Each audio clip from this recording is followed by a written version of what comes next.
महाराज जी, रामचरितमानस में तुलसी बाबा जी ने लिखा है कि जन्म विवाह मरण गति सोई, जहां जस लिखा तहां तस होई। महाराज जी, व्यक्ति का जन्म मृत्यु और विवाह पहले से निश्चित है, फिर महाराज जी सुयोग्य पति या पत्नी की प्राप्ति के लिए भगवान शंकर या माता अम्बा जी की भावी मेट सके त्रिपुरारी, ये भी तो लिखा है।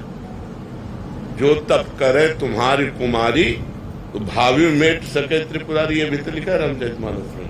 तो इसमें संशय क्या है? अगर भगवान शंकर की आराधना की जाए, अम्बा जी की आराधना की जाए, तो जो भाग्य में लिखा हो उसको मिटार करके नवीन लिख सकते हो। भगवान है, जो तप करे तुम्हारी कुमारी, तो भावी मेट सके त्रिपुरारी। यदि तपस्या की जाए और भगवान शंकर को प्रसन्न कर लिया जाए, तो हमारे जो भाग्य में लिखा है उसको मिट सकते। हाँ, भजन तप के द्वारा ही तो भाग्य मिटेगा, ऐसे थोड़ी मिटेगा। तो इतना व्रत उपवास करके भगवान का नाम जप करना, भगवान शंकर का अभिषेक करना, अम्बा जी की आराधना करना, तो उससे सब बदल। भजन करने से सब ठीक हो जाता है। भजन न करे तो फिर कुछ नहीं ठीक होना। जो प्रारब्ध है वही बहुत सुख दुख भोगते हुए जन्म मरण की परंपरा बनी रहेगी। भजन करोगे सब ठीक हो जाएगा।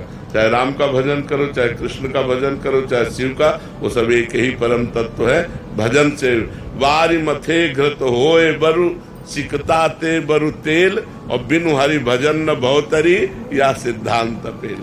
विनिश्चितम बदामि तेना अन्यथा वचांस में, हरिम भजन्ति नरा भवसागर तरम। जो भगवान का भजन करते हैं उन्हीं के सब भाग्य बदल जाते हैं, उन्हीं का सब आनंद बढ़ जाता है, वही भगवान को प्राप्त होते हैं। राधे राधे महाराज जी। महाराज जी, क्या किसी का मन रखने के लिए छोटे छोटे झूठ बोल सकते हैं, जैसे छुट्टी लेनी हो या फिर घर वालों से? वैसे झूठ बोलना तो चाहे छोटा हो चाहे बड़ा हो निषेध ही है, पर मानता कौन है?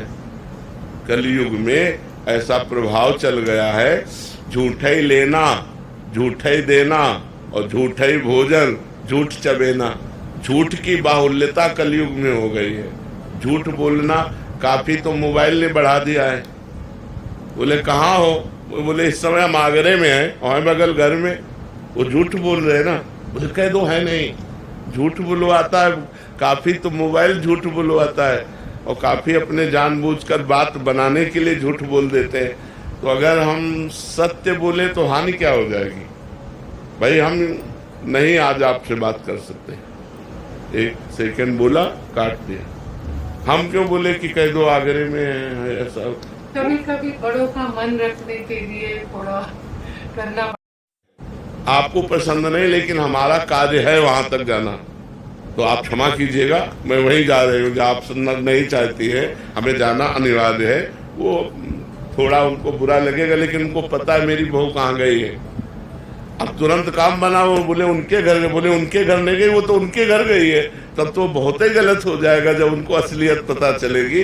तो हमें लगता है जहां तक हो सके झूठ ना बोला जाए। मनीष राधा श्री गणेश महाराज जी। महाराज जी, हम पर आपकी कृपा सदा बनी है। हमारी त्रुटियों का सुधार करने का सामर्थ्य प्रदान करें। महाराज जी, इन दिनों संबंधों में बहुत कड़वापन आता जा रहा है और संबंध विच्छेद होते जा रहे हैं। महाराज जी, नहीं, आप कहीं गलत है, आपका व्यवहार कहीं गलत है। संबंध में प्रियता आनी चाहिए। भक्त के संबंध में प्रियता आनी चाहिए। हर संबंध सुधर जाना चाहिए। भक्ति करते हुए यदि संबंध बिगड़ रहे हैं तो आपकी भक्ति में कहीं कमी है। नहीं, अपनी पत्नी में भगवान है, अपने पुत्र में भगवान है, अपने माता पिता में भगवान है। हम उस भाव से प्यार करें, अधिक से अधिक प्यार करें।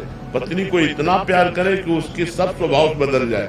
माता पिता को इतना सेवा प्यार करे जो हमें आशीर्वाद दे। पुत्र को इतना प्यार करें कि वो सतमार्ग में चलने लगे। हम वो प्यार दुलार ना करे जिससे पुत्र बिगड़ जाए, पत्नी बिगड़ जाए, परिवार बिगड़ जाए। तो प्यार शब्द में दोनों आते हैं, शासन और दुलार। तो दोनों के द्वारा हम अपने परिवार का, ऐसा नहीं कि खंडन हो जाए, संबंध विच्छेद, तो कहीं न कहीं त्रुटि हो रही है आपसे। तो उसी हिसाब से चलो जैसे गृहस्थी में चला जाता है, और खूब नाम जप करो। संबंध विच्छेद क्यों? हमारी कोई त्रुटि हो रही है, हमारे प्यार में कोई कमी हो रही, उसे हमें सुधारना चाहिए। सत्संग या भक्ति खंडन, लड़ाई झगड़ा ये सब नहीं करती। वो मंडन